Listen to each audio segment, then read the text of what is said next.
Thank you so much for coming. This is my talk on atomic design from cosmos to computers.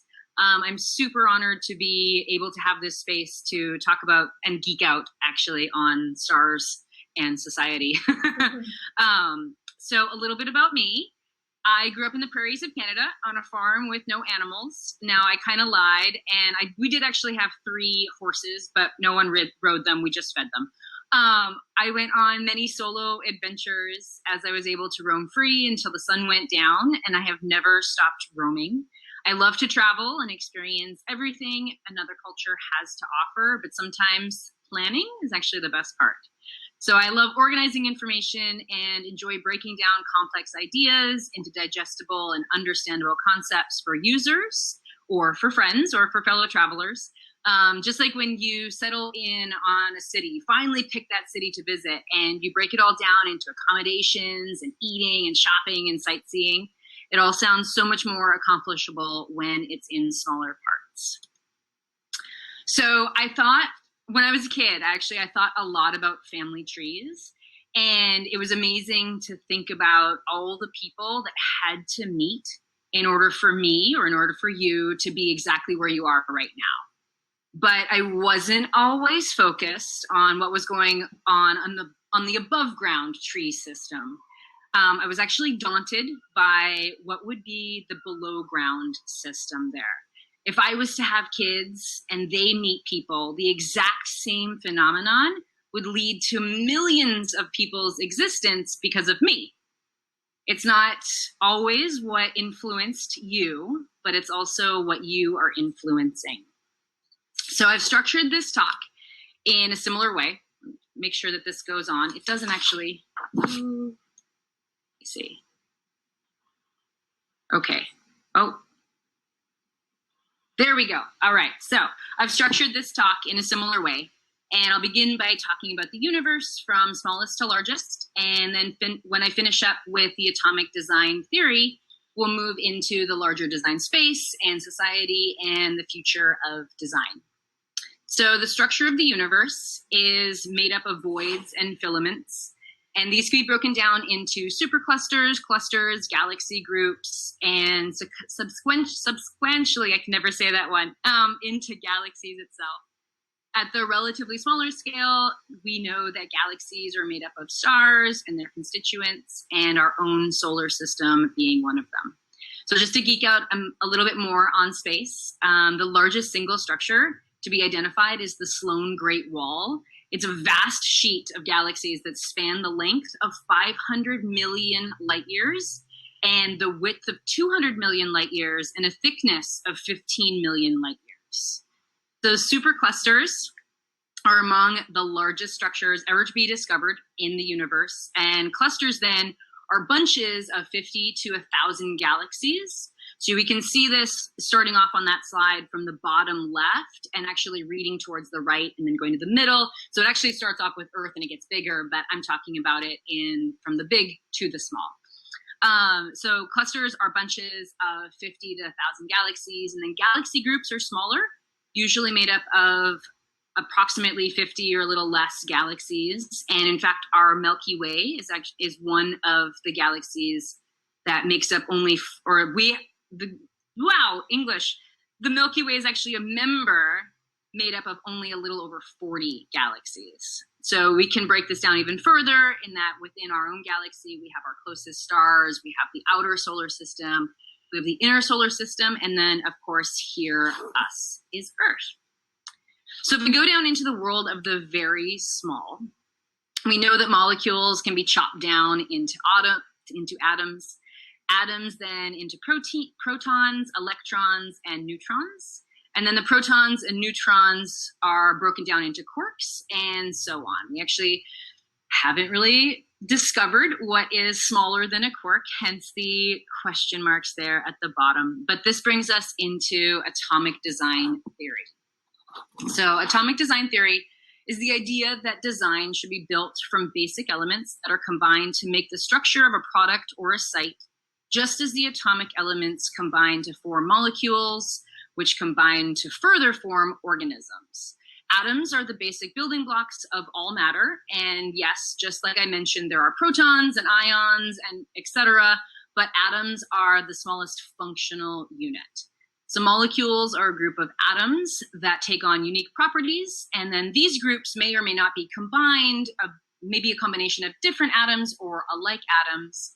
And organisms then are assembled or are assemblies of molecules functioning together as a unit. So the 5 stages of atomic design are atoms, molecules, organisms, and templates and pages.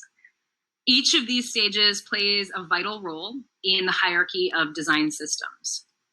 So the first stage is atoms. They are the foundational building blocks of design. They're the UI elements, and they can be made up of labels, input fields, buttons, etc. The second stage then is molecules. They are the simplest group of these UI elements that, again, function as a unit. So this would be a search component made up of the label, of the input field, and of the button itself. So organisms are the third stage. They're a complex group of UI components, and they create the distinct sections of the interface. Like, for example, all of the elements combined below to make a header. These more complex patterns can be used again and again, and your developers will love you. So on the bottom there of the slide, I created a header here, and you can see to the right that we have that search component that we've already talked about on the second stage of molecules and the first stage of atoms. And then, of course, it combines with other elements such as logo and then category drop-downs if necessary for that site. So the fourth stage of atomic design, and my computer will hopefully switch over here. So the fourth stage of atomic design is where the chemistry analogy kind of stops. This stage is the template, or are the templates on the page level objects. So templates articulate the underlying content structure of the design, and they're useful because this allows designers and stakeholders alike to focus on the content structure rather than the final content. So you can see there's a wireframe to the right there, and without pictures and without full text, then designers and especially stakeholders, any clients, they're not going to be focusing on, oh, did you use the right image, or is that image even ours to use? They can just see where the placeholders are going to be, and they can see that structure and that flow of the site itself or of the page. So the fifth stage is pages. These are the specific instances of the template that show off the UI, and there is real representation of content in place. So this stage is essential then for testing the effectiveness of that underlying design system, and also provides a place to articulate variations in the template itself. So you can see these are the exact same, well, the longer image is the exact same as the previous wireframe. It just has the content in place. It has pictures, it has the text, it has logos, and all the other elements. So although Brad Frost takes his inspiration from chemistry, the best way that I understand design systems is through my knowledge of anatomy. So I used to teach yoga teachers how to use anatomy to guide their class structures, and now I get to use it to inform the way I approach design. So there are many types of cells and systems in the body, but for the purposes of this talk, I'm just going to be focusing on the muscular system. We start with the blood cell, which is the smallest part. The blood cells within the muscular system then group together to form the sarcomere with other fibers like proteins and elastin. The sarcomere then is the structural unit of a myofibril in striated muscle. So this is different than smooth muscle or cardiac muscle. Smooth muscle and cardiac muscle are not skeletal muscles, and they don't function in a way where you can have active control over them. The heart will beat regardless of whether or not you tell it to beat. Unlike a muscle, it won't move unless you tell it to move. So the sarcomere is a structural unit of the myofibril in striated muscle. This is, again, the smallest functional unit of the muscle tissue. So going back to the idea of the atom being the smallest functional unit of design and of the material world. The group of these sarcomeres then are surrounded by a sheath called a sarcolemma, and another sheath called the endomysium to form a muscle fiber. And you can see the muscle fiber.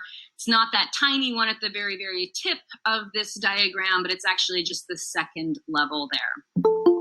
So a bundle or group of these muscle fibers are called a muscle fascicle. And these fascicles then, in turn, group together and are surrounded by another sheath called the perimysium. And then these group of fascicles are contained and wrapped by another layer called the epimysium.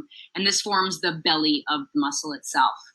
And you can see there that when it trails off at the end to tendon and to deep fascia, all of that tendon and all of the fascia itself is all of the ends of those connective layers, the epimysium, the perimysium, and the sarcolemma. Then they all extend past the blood cells, past the muscle cells, and then that's what attaches to the bone. So my example includes these boundaries that contain each sets of groups, which is a bit more than Brad Frost's theory on atomic design. He only talks about the atoms, molecules, and organisms. But if you use Figma, it's a design program. I like to think of the endo, peri, and the epimysium like the group function. So it's kind of like your body is hitting Command G. That's sort of a joke for all my Figma fanatics out there. So if you don't get it, it's completely fine. It did not go over your head. So this is also where my analogy jumps ship. I see the templates from Brad Frost's atomic design, that idea of the fourth stage being templates. I kind of see that as the skeleton on the body. And then the pages would be like the muscles added to the skeleton. It's just short of the skin that would complete the website design and complete our body's design. So humans are wired to categorize, and hopefully my slide will catch up with me in a second. Humans are wired to categorize the world around us. It is our primal way of understanding. Yes, there we go. Of understanding and feeling in the community. So we label things so that there's order or there's a process.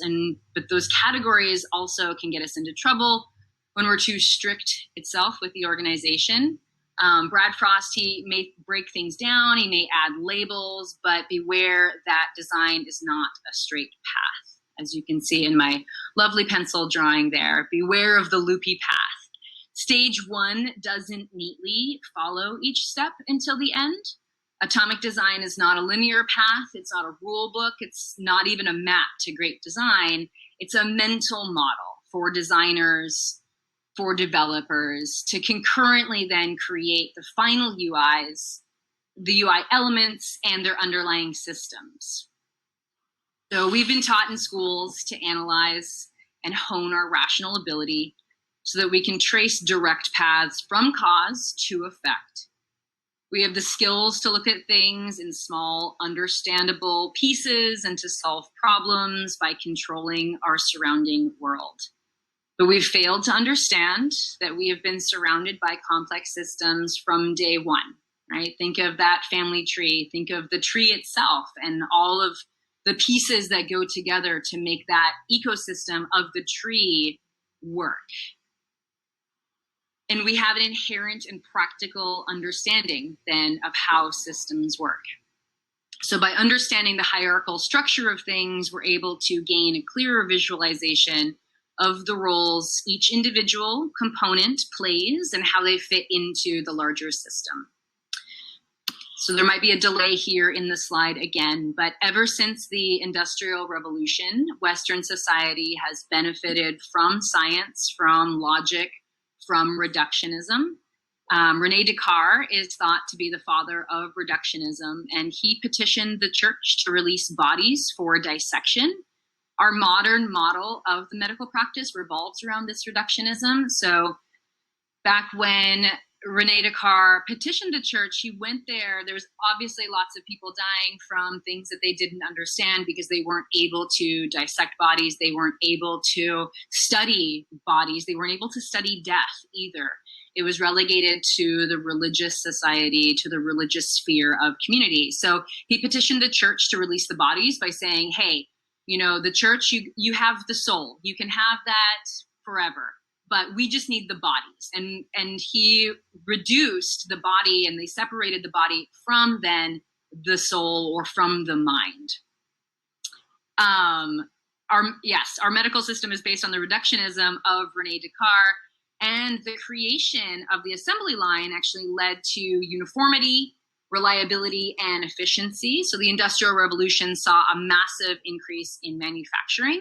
Improvements were made in handling, in machining, and assembly during the 9th century, and it was Ransom E. Olds that patented the assembly line in 1901. Oftentimes we think about the Ford Motor Company being the first assembly line, but they were actually only the first assembly line to be put into large-scale practice. It was actually Ransom E. Olds in his assembly line that started in 1901. So something got lost somewhere in our pursuit, though, of reducing things down to their smallest task or piece. And one of the most frustrating things about systems is that the whole of the subunits may indeed add up to a behavior that no one desired. So we can see here in the picture from the movie Frankenstein, and that quote is from Donella Meadows in a book called Thinking in Design Systems, that sometimes when we reduce things to the smallest level, we can't ever see the largest or the larger picture because we're so focused on those smaller pieces and figuring out how those smaller pieces fit together that we miss out on the purpose. We miss out on the ending, and we end up with something that no one desired. I often think of Facebook at this time, where Facebook started innocently enough, where it was a way to connect with people, but slowly and incrementally, the different systems were added on, a system to monetize, a system to sell things, and it just became something more than maybe the originators can handle, maybe more than they really knew what was coming, but it's definitely, I think, a desire or a behavior that no one desired. So it's easy. Let's see, we now actually, going back to Rene Descartes, we now actually have a return to holistic medicine. And as much as the world has benefited from the assembly line through material goods, we now have more or less an understanding that it limits innovation and free thinking. So it's easy to talk about the elements of UX and break things down, which is important for so many reasons, but I think it's necessary to take a step back and see the bigger picture again. As a UX designer, my mindset is that of questioning, right? How do the small things influence the larger issues in our society and on our earth? It can be a frustrating place to be asking questions and to not always know the solutions. And in my writing of this discussion, of this talk, I actually came across a completely new design community that was started last March 2020. It's called Society-Centered Design, and I have the website on the bottom here of the slide. And it's the same idea. Why are we still designing for individual users as user-centered design? And it's time that we start to shift towards focusing on a society-centered design. So how can we as designers take a step back, look beyond ourselves, the small parts of the equation, that's all we are, the small parts, and start to design for the future? So one of my favorite books that I read in college is actually a book written for teenagers and sometimes maybe even younger than teenagers. So it is a kid's book. It's called Sophie's World by Jostine Gorder. And the last chapter, it starts with this statement that the only way we can look out into space is to look back in time. We can never know what the universe is like now. We only know what it was like in the past. If it's a clear night, we can see millions, even billions of years back into the history of the universe. So I wonder if this is true for design. Currently, we see the evidence of user-centered design and are unconsciously lulled into status quo of understanding what is just simply possible in the present. So how can we take then, and here's a little piece from my Star Trek, so how can we take our minds at warp speed 9 into the universe and see what is happening in the future? So thank you so much for listening, for paying attention, for being here. I am going to send out the slide, or if you do want the slide deck that I just shared, feel free to email me. I'm also going to post the speech that I wrote for this one on Medium. And then you can also check out my stuff, my design stuff on Instagram at kirsten.truitt.